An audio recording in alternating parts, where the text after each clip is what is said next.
Desde el Centro de Noticias de Caracol Televisión en Bogotá, esto es Noticias Caracol Edición Central, con Jorge Alfredo Vargas y María Lucía Fernández.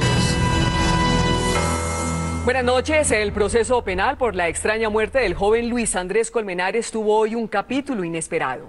La Fiscalía General de la Nación solicitó a un juez que anule el proceso y ordenó la captura de los testigos que declararon contra uno de los implicados.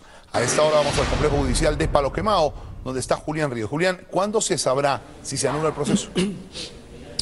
El juez ha citado a todas las partes para el próximo 28 de enero para tomar la decisión de si anula o no el proceso, decisión pues que se sustenta en la petición de la Fiscalía General de la Nación, que ha pedido anular todo lo actuado desde la etapa de imputación, y petición incluso que fue apoyada por la Procuraduría General de la Nación e incluso por el abogado que representa los intereses de los padres de la víctima. Esta decisión toma por sorpresa, llamó mucho la atención aquí en el complejo judicial. Pero, sin embargo, la Fiscalía ha sido muy clara y ha dicho que pide la anulación, pero que quiere arrancar desde cero esta investigación contra Carlos Cárdenas. La audiencia pública de acusación arrancó sin la presencia de Carlos Cárdenas, el joven implicado en la muerte de Luis Andrés Colmenares.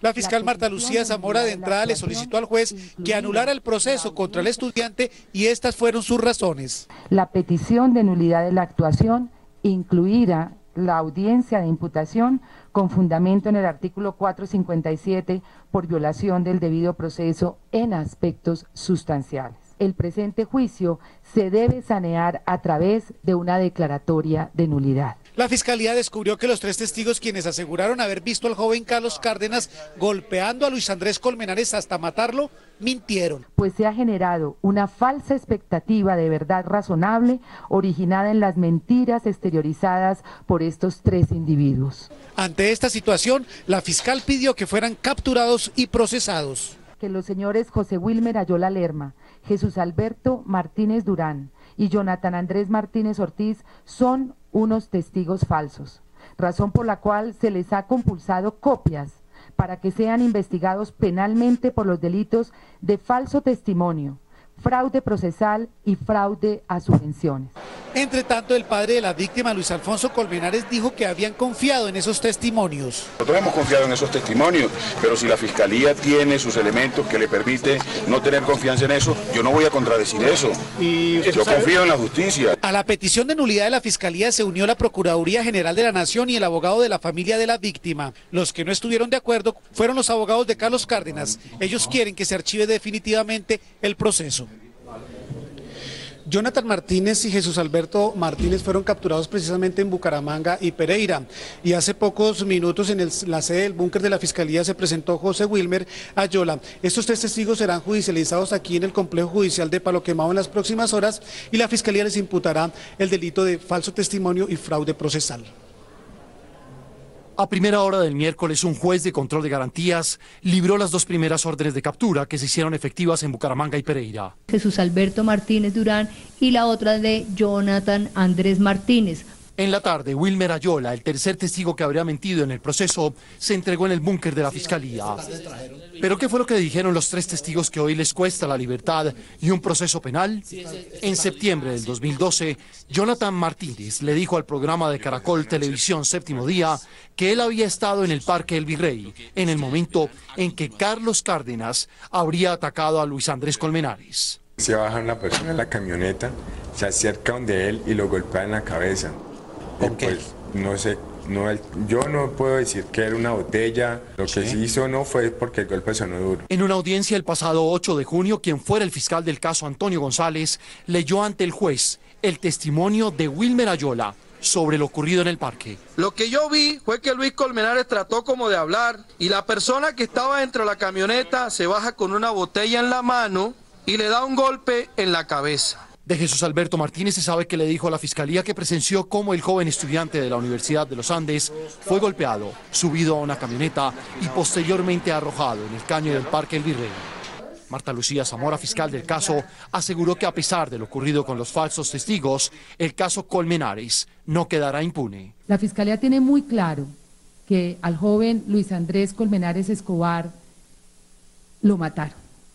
Y esto significa que no, la nulidad no es el final de esta investigación. La Fiscalía aseguró que en corto tiempo tendrá resultados definitivos sobre el homicidio de Luis Andrés Colmenares. Nuestro director Luis Carlos Vélez habló en exclusiva con la fiscal del caso Colmenares, Marta Lucía Zamora, sobre lo que sigue entonces ahora en el proceso. Esta es una parte de su conversación. Fiscal, ¿cuál es la tesis entonces que ustedes manejan en este momento sobre el caso Colmenares? ¿Sobre quién lo mató? Si es que lo mataron. El próximo 19 de febrero continúa la audiencia preparatoria con el descubrimiento de la defensa, pero de ese proceso se han desprendido otra serie de investigaciones con el fin de dar el paradero de presuntos autores materiales de este delito de homicidio agravado. La Fiscalía lo ha dicho, el señor fiscal lo ha dicho, para la Fiscalía hay una hipótesis seria según la cual al joven Luis Andrés Colmenares Escobar le dieron muerte, es decir, no fue un accidente, no fue un suicidio y por eso la Fiscalía sobre ese punto guarda silencio a la espera del momento oportuno para poder realizar la exposición que sea la necesaria. La entrevista completa podrán verla esta noche en 724.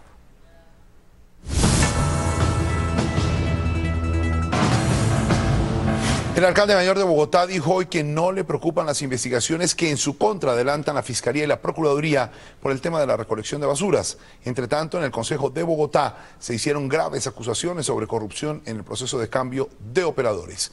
Juan Carlos Pardo ha seguido el desarrollo de esta noticia. Juan Carlos, ¿qué dijo el alcalde y qué pasó por fin en el Consejo? Hola Jorge Alfredo, muy buenas noches. Pues inicialmente el alcalde mayor de Bogotá dijo que a lo largo de su vida pública ha tenido que enfrentar varias investigaciones que han terminado precisamente en beneficio de él y que ha sido muchas veces absuelto de ellas. Entonces que no le da temor enfrentar nuevas investigaciones. Por eso dijo inclusive que le llama la atención que sea por bajar las tarifas que ahora se ha investigado tanto por la Fiscalía como por la Procuraduría. El Consejo debatió su tesis. El alcalde de Bogotá, Gustavo Petro, dijo que no le preocupan las investigaciones que adelantan la Fiscalía y la Procuraduría por las supuestas irregularidades que rodean el cambio de esquema de basuras en la ciudad. Las investigaciones, pues bienvenidas. Sí, si es que nosotros no tenemos nada que ocultar. Usted sabe que en mi experiencia ya de largos años al frente de la lucha contra las mafias y la democracia en Colombia, lo que he tenido son investigaciones. En el Consejo, entre tanto, el cabildante Antonio Sanguino formuló denuncias sobre corrupción y habló con nombres propios. Pues hay asesores vinculados al Grupo Nule que son también asesores del gerente de la empresa de acueducto de Bogotá, el señor Jorge Pino Ricci, personas que estuvieron vinculadas a Cardique en momentos en que fueron sancionados los altos directivos por problemas de corrupción. También se escucharon voces de apoyo al nuevo esquema de recolección de basuras en la ciudad. Hay un grupo de concejales y de empresarios que están en contra del modelo público. El debate de control político que adelantan los concejales contra el alcalde Petro continuará el próximo viernes. Este debate de control político al alcalde Gustavo Petro se llevó a cabo por espacio de más de 3 horas y hubo inclusive pupitrazo de los concejales para que fuera sesión permanente. Todos participaron y se espera que el próximo viernes todos participen. Juan Carlos Pardo, desde el centro de Bogotá, Noticias Caracol. Pues Juan Carlos, el alcalde mayor de Bogotá, Gustavo Petro, anunció por otro lado una reducción del 8% en las tarifas de aseo que actualmente tiene la ciudad. La rebaja que aplica para todos los estratos se verá reflejada en el próximo recibo que llegará a los hogares con el cobro del servicio prestado entre los meses de enero y febrero. El alcalde Petro explicó que el descuento en la tarifa de aseo es posible gracias al nuevo esquema de recolección de basuras que, según él, le permite a la ciudad un ahorro de 50.000 millones de pesos al año que antes quedaban en manos de operadores privados. En primer lugar, podemos anunciar una rebaja en las tarifas de aseo para los hogares de la ciudad de Bogotá del orden de 8% real, que empezará a regir en el mes de marzo. Entre tanto, la Procuraduría abrió una investigación al alcalde Gustavo Petro por el caos en la ciudad luego del cambio de esquema de basuras. El Ministerio Público indaga principalmente aparentes irregularidades en los contratos. En un documento de 6 páginas, la Procuraduría abre investigación al alcalde Gustavo Petro y ordena una inspección de los contratos que se realizaron luego del 18 de diciembre, cuando se terminó las labores de las empresas de aseo. Dentro de los indicios de la Procuraduría está el hecho de que varias contrataciones directas no contaron con los requisitos del caso. Por esta situación se ordenó llamar a declarar a los directores de la Unidad Especial de Servicios Públicos y del Acueducto. Asimismo, la Procuraduría evidencia en forma preliminar que se habría pasado por alto las advertencias de los organismos de control como la Contraloría, la Defensoría del Pueblo, la Superintendencia de Servicios Públicos, la Comisión Reguladora de Agua y la misma Procuraduría. Luego de las explicaciones que tendrá que dar el alcalde Gustavo Petro aquí ante la Procuraduría, después de analizar los contratos y demás pruebas, el Ministerio Público determinará si le eleva o no pliego de cargos. Rocío Franco, Noticias Caracol. La policía puso al descubierto una poderosa organización delincuencial dedicada a la venta de drogas ilegales en la zona rosa en el norte de Bogotá. 9 personas fueron detenidas, entre ellas el jefe de la organización. La situación de seguridad en la capital está siendo tratada en la Escuela General Santander en Bogotá. Carlos Barragán, ¿qué otros datos se conocen de esta operación? Que durante 6 meses se efectuó este seguimiento que permitió dar con la captura de estas 9 personas y se investiga a otro grupo de delincuentes que utilizaría menores de edad para repartir la droga en distintos lugares del norte de la ciudad. Esta operación se logró gracias a la combinación de inteligencia de la Policía Nacional y colaboración de los habitantes de este sector. El hombre de camiseta blanca con rayas, según la policía, es uno de los más importantes distribuidores de drogas del norte de Bogotá. Una cámara de la policía lo graba cuando saca de una caneca varias dosis de marihuana. Hace una señal al presunto distribuidor para que le reciba la droga. De inmediato, se la vende a una mujer que está en un vehículo. Después, regresa a la caleta de donde saca más dosis que entrega, según la policía, a un vendedor ambulante. 2 jóvenes son los compradores. Entre 500 y 600 dosis diarias que vendían, ya sea de marihuana, cocaína y de bazuco principalmente. Asimismo que el precio de la venta de cada una de estas dosis oscilaba entre 5.000 y 10.000 pesos. El general José Roberto León Riaño, director de la policía, reveló la procedencia de la droga. En la parte del suroccidente del país llegaba al Bronx y el Bronx era distribuida a esta zona. En la acción judicial 9 personas fueron detenidas, entre ellas el jefe de la organización que actúa en la zona rosa. Acaba de llegar aquí a la Escuela General Santander el presidente de la República, de hecho está aterrizando en este instante su helicóptero. El presidente va a hablar con los comandantes de policía de todo el país que están aquí en esta reunión, en esta gran cumbre, y entregará directrices de lo que debe ser las operaciones en el año 2013.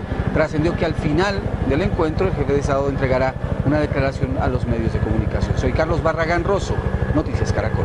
Estamos atentos a la declaración del presidente. Carlos, gracias por su información. Un grupo especial de la policía busca a los delincuentes que asaltaron una casa de un reconocido empresario esta madrugada en el norte de Bogotá. Según los investigadores, los delincuentes llegaron fuertemente armados a la vivienda en 2 vehículos, amordazaron y amenazaron de muerte a los habitantes de la casa y se llevaron objetos evaluados en al menos 100 millones de pesos. De acuerdo con la policía, en lo que va corrido del año, 110 viviendas han sido robadas en la capital, una cifra que causó el relevo del coronel Carlos Duarte, comandante de la SIJIN en la capital del país. Y les contamos que hoy estamos de celebración en redes sociales. Hoy nuestra cuenta en Twitter, @NoticiasCaracol, llegó a los 2 millones de seguidores, 2 millones. Además es la más influyente en noticias de todo el país, según Cloud. Por eso, recuerde que nos puede seguir en Twitter en @NoticiasCaracol. A ustedes, 2 millones de gracias. Los colombianos podrían ser llamados a las urnas para que se pronuncien frente a los acuerdos que logre el gobierno con la guerrilla de las FARC en la isla de Cuba. Luis Eduardo Maldonado acompañó al presidente Juan Manuel Santos en su visita a Ocaña, norte de Santander. ¿De qué mecanismos está hablando el presidente Luis Eduardo? Miren, el gobierno está estudiando 2 mecanismos. El primero, un referendo. En este campo Colombia tiene ya alguna experiencia. Y el segundo, una consulta popular. En ambos casos se haría solo una pregunta con un sí o un no como respuesta. Es decir, que el gobierno nacional, el presidente Juan Manuel Santos, está pensando en que sean los colombianos quienes decidan lo que va a pasar con el futuro de la paz en Colombia. Frente al posible éxito en la negociación de paz con las FARC, el gobierno está viendo la posibilidad de convocar a las urnas a los colombianos para que digan si respaldan o no los acuerdos de paz que se firmarían en Cuba. Es muy posible que se pueda encontrar una fórmula para refrendar popularmente cualquier acuerdo. Eso está por discutirse. Pero lo que sí quiero que quede muy claro es que no vamos a terminar estos acuerdos con una asamblea constituyente, como algunos han pedido el día de ayer. Eso, que se borren de la mente esa posibilidad, porque eso no va a ser así. El ministro del Interior, Fernando Carrillo, explicó cuáles son los mecanismos populares que mira el gobierno. Están en la Constitución del 91, una consulta popular, un referendo aprobatorio eventualmente de los acuerdos, pero lo importante es que se llegue a los acuerdos. Eso que lo tengan claro, aquí no va a haber constituyentes. Pero para pensar en una negociación con éxito, el mandatario le hizo un llamado a la guerrilla. Pero no podemos comenzar a tratar de negociar a través de los micrófonos, porque eso ha sido una de las causas para que diálogos anteriores también fracasen. Santos dijo que seguirá negociando en Cuba bajo 4 parámetros: seriedad, discreción, prudencia y sin pausa.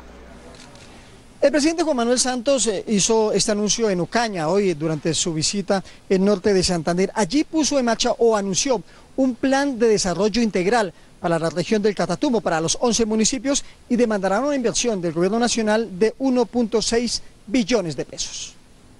Don Luis Eduardo Maldonado, gracias por su información. Un informe del Banco Mundial indica que la economía colombiana desaceleró su crecimiento para el año 2012. Según el organismo, el año pasado la tasa de crecimiento fue de 3.5%, mientras se estimaba un crecimiento del 4.7%.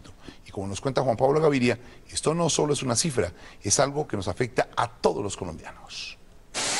La desaceleración del crecimiento de la economía repercute directamente en las finanzas de los colombianos, según el analista Giovanni Montoya. La economía colombiana está produciendo mucho menos de lo que potencialmente debe producir y de la expectativa de crecimiento que se tenía. Al estar produciendo mucho menos, eso significa que el ingreso de todos los colombianos en general está siendo igualmente demasiado bajo. 3 factores tienen que ver con este fenómeno que no es exclusivo de Colombia, dice también el analista Jesús Botero. En términos generales son una coyuntura mundial compleja, una situación en infraestructura relativamente inexplicable, que hacen que si no tenemos cuidado en dinamizar la economía podamos tener un aterrizaje aburrido. Ante este panorama y contando con que el Banco de la República disminuya las tasas de interés, hay que saber cómo sacar provecho. Está abriendo un espacio para que el Banco de la República siga bajando sus tasas de interés y con esto lanzando la señal para que el sistema financiero también baje las tasas de los créditos de consumo. Los expertos aseguran que la aplicación de medidas contenidas en la reforma tributaria y una posible disminución de las tasas de interés ayudarán a dinamizar la economía. En Medellín, Juan Pablo López, Noticias Caracol. Los caficultores del Viejo Caldas se declararon en crisis debido a los bajos precios del grano a nivel internacional y a la revaluación del peso frente al dólar. La tendencia que mantuvo a la baja el precio de la arroba de café durante el 2012, promediando en 55.000 pesos al comienzo de este año, agudizó la crisis del sector. Los pequeños caficultores aseguran que no les alcanza con lo que les pagan por la carga del grano para comprar los insumos y recoger la producción. La esperanza de los cafeteros es que los precios internacionales suban y que enfermedades como la broca en el café no vayan a atacar las cosechas. Toda esta crisis se resume en un término que los economistas definen como enfermedad holandesa. Es algo de lo que estaremos escuchando mucho en los próximos días. Por eso invitamos a la familia Pinto para que en Noticias Caracol nos pinte la noticia. Noticias Caracol se lo pinta con los Pinto. Suena complicado, pero realmente no lo es. A medida que un país recibe ingresos extraordinarios debido a un incremento en sus exportaciones de minerales o materias primas, tiende a ver cómo su moneda se aprecia, es decir, gana valor. Actualmente Colombia está exportando gran cantidad de petróleo que nuestros compradores pagan en dólares que de alguna manera llegan al país. Al llegar muchos dólares al mercado, estos bajan de precio. Al igual que cuando hay muchas manzanas en un mercado, estas se venden más barato. Pero ¿qué tiene de malo que nuestra moneda se vuelva una moneda dura? Es decir, que se necesiten más dólares para comprar un peso o al revés, menos pesos para comprar un dólar. Pues que si nuestra moneda es cara, se encarecen las exportaciones. Lo que busca un país es que su moneda sea lo suficientemente barata para que los productos que exporta sean más competitivos en el exterior y no lo contrario. Es decir, a un país exportador le conviene una moneda local barata, no cara. Si un país tiene una moneda barata, sus salarios son bajos en términos de competencia internacional. Esto quiere decir que es más barato producir y exportar.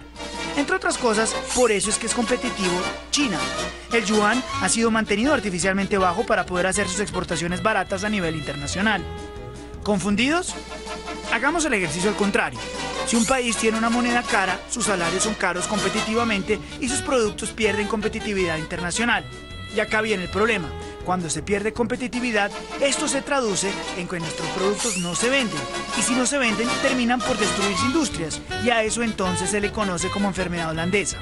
En Colombia, eso es lo que están diciendo los cafeteros. Según ellos, la gran entrada de dólares gracias a la minería ha valorizado nuestro peso, haciendo que nuestras exportaciones de café sean más caras y por lo tanto menos competitivas. La reforma tributaria que impulsó el gobierno fue concebida, entre otras cosas, para aliviar el bolsillo de los colombianos. Sin embargo, pasados 16 días de su implantación, son muchos los que dicen que sus beneficios aún no tocan nuestros bolsillos. Este es el informe. Para el presidente de la Asociación Colombiana de Vehículos y Automotores, la reforma tributaria golpea la venta de camperos y pick-up importados, porque sus impuestos subieron. En el caso de las camionetas pickups, estas pagaban el 16% de impuestos y con la reforma tributaria van a terminar pagando el 24% de impuesto. Jaime Arias, presidente del gremio de las empresas de medicina prepagada, dice que si bien la rebaja del 5% del IVA le sirve al usuario, algunas empresas han subido el valor de los bonos. O sea, la gente en el 2013 va a tener que pagar finalmente menos de lo que pagó en el 2012 por el efecto del 5%. Pero hay otras empresas que lo subieron. Por eso le digo, este tema hay que verlo empresa por empresa. Para Iván Borges, presidente del gremio que reúne a los restaurantes, la rebaja del IVA permitirá mantener los precios de las comidas. Para este semestre, pues estoy seguro que no van a subir. Y para el entrante, pues definitivamente creo que tampoco. Porque el agro, pues yo creo que también va a tener una tendencia a la baja en sus precios. Para el gobierno en boca del ministro de Hacienda, Mauricio Cárdenas, la reforma equilibra las cargas de los impuestos que pagan los colombianos. En el caso del IVA, los impuestos bajaron para una gran cantidad de productos. Los empresarios resumieron en una frase lo que esperan de la reforma. Es como un antibiótico, habrá que esperar sus efectos hacia el futuro. Le pudo pasar a usted. Fíjese que la compañía de telefonía Claro fue sancionada por la Superintendencia de Industria y Comercio con 566 millones de pesos por la activación del roaming internacional sin la autorización de los usuarios. Según el superintendente Pablo Felipe Robledo, esta práctica constituye una violación a los derechos de los consumidores. La entidad ordenó la devolución del dinero cancelado por las personas afectadas. Por otra parte, los 35 millones de usuarios de celular prepago tendrán 60 días calendario para disfrutar de sus recargas y no 30 como venía operando hasta ahora. Y comienza en forma la adopción de caballos en Bogotá. Amparo Grisales se convirtió en la líder y vocera de la campaña de la Secretaría de Movilidad. Según la Secretaría, ya hay más de 5.000 personas inscritas que están dispuestas a adoptar un caballo. El único requisito es tener un lugar en donde el animal pueda pasar sus últimos días y los recursos para alimentarlo y cuidarlo. Hasta el momento, 2.100 caballos han sido censados y llevan un microchip en su piel que registra la fecha de nacimiento, la edad y las vacunas que tiene cada animal. La fecha de entrega de los caballos vence el próximo mes de septiembre. Y como usted sabe, son muchas las denuncias que conocemos de caballos maltratados en las vías de las ciudades. Sufren por agresiones de los carreteros, por exceso de peso, mala alimentación o enfermedades. Pero hoy les tenemos la otra cara de la moneda. Carreteros que son conscientes de lo que significa su caballo, que los tratan con respeto y con dignidad. Es más, algunos no quieren desprenderse de sus compañeros de trabajo. Hoy hablé con uno de ellos y esta es la historia de Alex el carretero. Don Alex, ¿este es su caballo? Sí, es mi caballo. ¿Cómo se llama? Igual a mi obvio, Alex. ¿Hace cuánto lo tiene, don Alex? 10 años. ¿Cómo comienza la jornada, don Alex? Pues la jornada mía comienza a las 5 de la mañana, ya son las 6. Vamos a comenzar primero, pues ahorita saqué mi caballo, vamos a operarlo y lo vamos a operar. Pero antes de la jornada, el caballo es alimentado. Luego disfruta de un buen baño, una cepillada y unas caricias del amo para dejarlo al trote. Después pues, se le coloca el apero, se le coloca el collar, el jalajáquima, que es con lo que se maneja, y esto se llama retranco, que prácticamente es el freno del caballo, si no, lo mata uno. Y así comenzamos. Doña Maru, la invito a que me acompañe en ese recorrido, vamos a trabajar hoy. Ya instalados en la carreta y con la luz de las 6 de la mañana comenzamos la entrevista. Don Alex, ¿qué significa para usted su caballo? Mi caballo es mi todo, es mi sustento económico, mi sustento para mi libre desarrollo, es el estudio de mis hijas, es todo, es mi todo. ¿Cuánta carga? ¿Cuál es lo máximo que soporta su caballo, don Alex? Pues la verdad, un caballo soporta mucho. En el caso de mi caballo, yo no solamente le echo sino 500, 600 kilos nomás, porque tampoco lo esfuerzo mucho. No se puede enfermar si no se le enferma. Y a propósito, don Alex, ¿se le ha enfermado su caballo? Mira, yo soy técnico veterinario, mi caballo se enferma. Como cualquier otro ser humano, pues yo como soy técnico veterinario le hago los primeros cuidados al animal, que como son cólicos, cortadas, fracturas. ¿Cuál ha sido el gran susto de su vida, don Alex? Yo llevo trabajando, yo nací en una carreta, mi mamá siempre tuvo carreta y he tenido varios sustos, pero un susto grande fue una vez que se me desbocó un caballo por toda la Boyacá. ¿Y qué hizo, don Alex? Me le colgué el cuello al caballo y lo pude frenar, lo fatigué. La comunidad los conoce a ustedes como zorreros. ¿Les gustan que les digan zorreros, don Alex? No, ninguno zorrero, nosotros somos carreteros.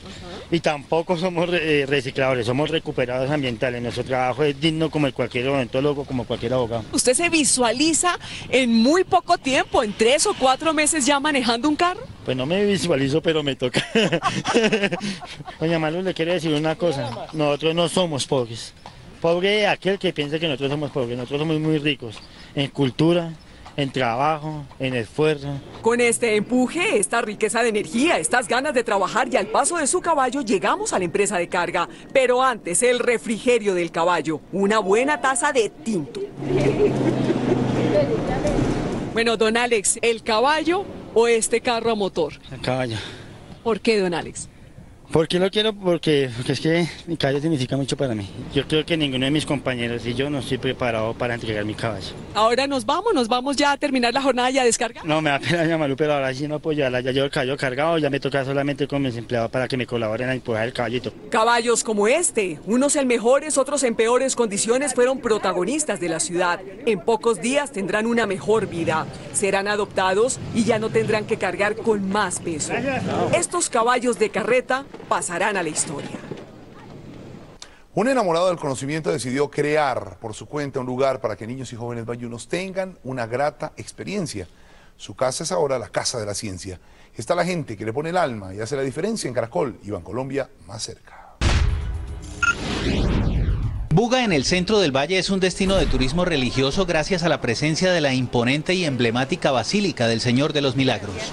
Muy cerca de allí está la Casa de la Ciencia, un espacio que nació hace 8 años como un sueño en la mente inquieta del zootecnista Óscar Amaya. Trabajaremos el concepto de la jaula de Faraday. Aún recuerda el momento en que le hizo a su esposa una insólita propuesta. Le propuse que vendiéramos la casa y nuestro carro, nuestro vehículo, para comprar una casa grande donde pudiera funcionar la entidad. Un año después, Amaya fue arrollado por un hombre en estado de embriaguez y por poco pierde un pie. Y ese hecho doloroso, que tanto le costó físicamente, resultó ser el punto de partida para hacer realidad su anhelo. Como una especie de conciliación nos da 30 millones de pesos con las que cogimos y remodelamos toda la estructura. Así nació la Casa de la Ciencia, que anualmente recibe 1.500 jóvenes de los colegios del Valle. Cuando uno no entiende algo en la escuela de química, uno viene acá y acá le enseñan más cosas. Hemos aprendido a manejar instrumentos como el microscopio, los tubos de ensayo. También pueden conocer el Rincón de los Inventos, una estación de monitoreo ambiental, y aprender sobre el hábitat de varios animales, como las tortugas que tanto llaman la atención de Juliana Ocampo, de 9 años. Ellas pueden promediar la temperatura. Se ha establecido que el 18% de los jóvenes que visita la Casa de la Ciencia en Buga termina vinculado a proyectos de investigación científica. Y eso alienta los esfuerzos del maestro soñador.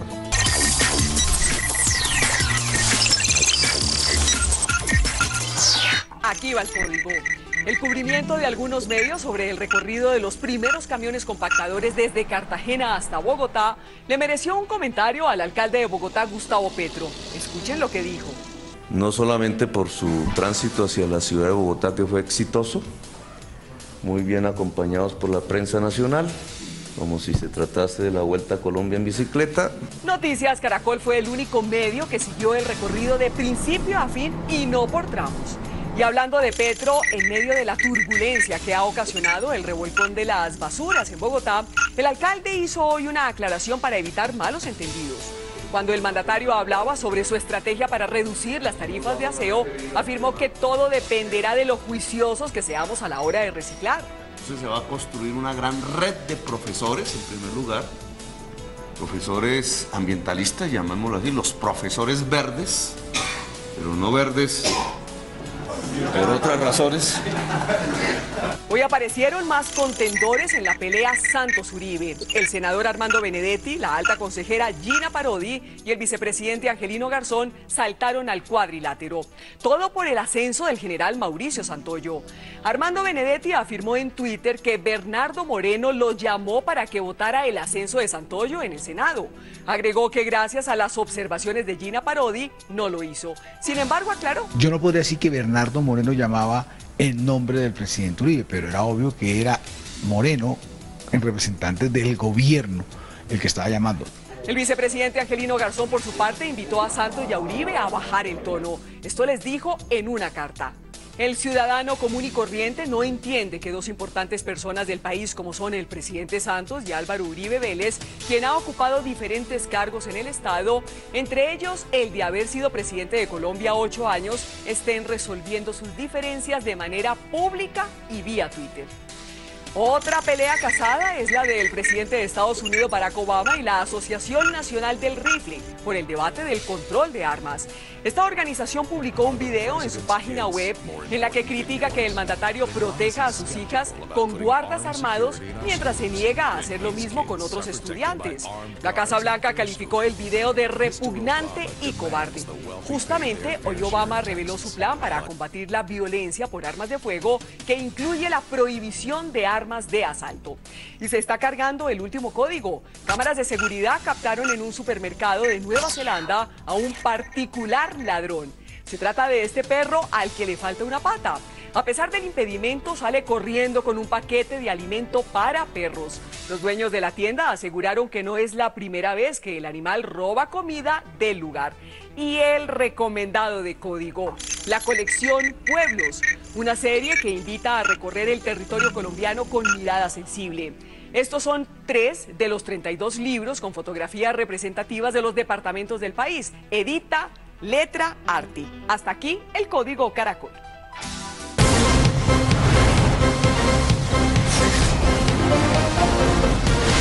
Ocho de la noche, 7 minutos. Las bandas delincuenciales se niegan a irse de Medellín y de los municipios de la área metropolitana. Narcotráfico, extorsiones y demás rentas criminales se fortalecen en el tiempo.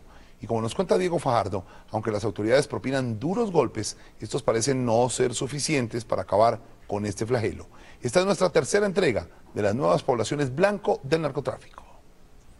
La masacre de 9 personas el 31 de diciembre en Envigado no solo prendió las alarmas de las autoridades, sino que también les permitió visualizar una nueva guerra de poder. Posiblemente tema de microtráfico, narcotráfico, de bandas delincuenciales. Grave, te lo. Analistas como Fernando Quijano aseguran que una de esas bandas es la llamada Oficina de Envigado. La Oficina de Envigado es una fachada, primero del antiguo cartel de Medellín y después de lo que evolucionó el cartel de Medellín. Mano de obra calificada para el crimen, herencia de Pablo Escobar, dice Carlos Arcila, integrante de la Mesa de Derechos Humanos del Valle de Aburrá. Hoy hay muchos Pablo Escobar, visibles y no visibles, y que hoy todavía se mantienen precisamente esas estructuras vigentes y que son muy fuertes en muchos campos. El poder de la oficina, vieja aliada de los paramilitares para manejar grandes negocios ilegales, amplía su zona de influencia. La llamada oficina o el llamado poder real se ha descentralizado. Entonces se siente en Bello, se siente en Sabaneta fuertemente, se siente en Itagüí, se siente inclusive en Girardota, en Copacabana, así sus alcaldes quieran decir que no. Lo peor, según Quijano, es que pese a los golpes de las autoridades, la estructura sigue intacta. Cae Sebastián, cae un valenciano, cae un morro, cae cualquiera de ellos, pero el negocio continúa, la estructura sigue funcionando. porque es que la estructura nunca se ha golpeado de fondo, solamente en la forma. Empresa criminal que en los últimos 3 años ha dejado 4.923 homicidios solo en Medellín. Porque se pelean en los barrios, en las comunas, se han organizado estas organizaciones delincuenciales integradas al narcotráfico precisamente para manejar la extorsión y para manejar el microtráfico, por eso se pelean, por esa guerra territorial que nosotros llamamos. Pese a este panorama, las cifras de homicidios han descendido, pero su presencia y capacidad para penetrar la vida diaria de los envigadeños y los habitantes del área metropolitana parece incontenible. Desde Envigado, Antioquia, Juan Pablo López, Noticias Caracol. Un gigantesco barco batió un récord al llegar al puerto de Buenaventura con 50.000 toneladas de carga. Para entenderlo, el contenido es tan grande que tendrá que ser transportado en 1.700 tractomulas. Alberto Lurduy nos envió el siguiente informe desde el muelle donde permanece anclado. Esta es la motonave Ultra Lanigan, que viene procedente de España y trae en su interior 50.000 toneladas de yeso para la industria cementera del país. Es la motonave de carga con más tonelaje que ha llegado a Puerto Colombiano y precisamente ha llegado a la Sociedad Portuaria Regional de Buenaventura. Me encuentro con el doctor Jorge Andrés Gallego, que es el gerente comercial de la Sociedad Portuaria. Doctor, la importancia de esta motonave aquí en Buenaventura. Gracias. Este es el resultado de la confianza adquirida frente a los armadores y líneas navieras que envían sus buques nuevos, como este, con 6 meses de haber sido botado al agua, a Puerto de Buenaventura. ¿Cuánto tiempo dura esta motonave aquí? Estimamos que la operación de la nave puede ser entre 10 y 12 días si el clima lo permite. Bien, para que la gente tenga una idea, esto vamos a mostrarles. Esta es la capacidad de carga de este buque, que para poderlo descargar se necesitan 1.700 tractomulas como estas para que se puedan llevar la carga hasta el interior del país para las industrias cementeras. Bien, esta es toda la información desde Buenaventura. Ángel Alberto Lurduy, Noticias Caracol. Señor, muchas gracias. 50.000 toneladas. El presidente de Estados Unidos, Barack Obama, presentó hoy un amplio plan para endurecer el control de armas en ese país. Entre las 23 medidas hay una nueva prohibición de armas de asalto y estrictas revisiones de antecedentes para los compradores. El mandatario aseguró que habrá que afrontar a los integrantes del Congreso que respaldan el porte de armas y anunció que en este último mes murieron más de 900 personas por armas de fuego en su país. Así quedó el helicóptero que se estrelló contra la grúa de este edificio de 50 pisos en el centro de Londres. 2 personas murieron y 13 resultaron heridas. El hecho se registró cerca de las 8 de la mañana. Una de las víctimas mortales es el piloto del aparato. Todo indica que el accidente se produjo por poca visibilidad. Bajo la lupa de técnicos y expertos se encuentra el proyecto ecoturístico Los Ciruelos en el Parque Natural Tayrona. Reveló el gobierno. El ministro de Ambiente, Juan Gabriel Uribe, dijo que el propósito es proteger el parque, mientras que los indígenas pidieron ser consultados. El líder de los pueblos indígenas de la Sierra Nevada de Santa Marta, Danilo Villafaña, se mostró extrañado porque nadie los ha informado sobre el proyecto ecoturístico en Bahía Concha, pese a estar en un territorio ancestral, donde aún existen tumbas de sus antepasados. El proyecto de Los Ciruelos no ha sido consultado a los pueblos indígenas. Horas antes de esta declaración, Ramón Jimeno, vocero de los inversionistas, dijo que la construcción solo depende de unos ajustes ambientales.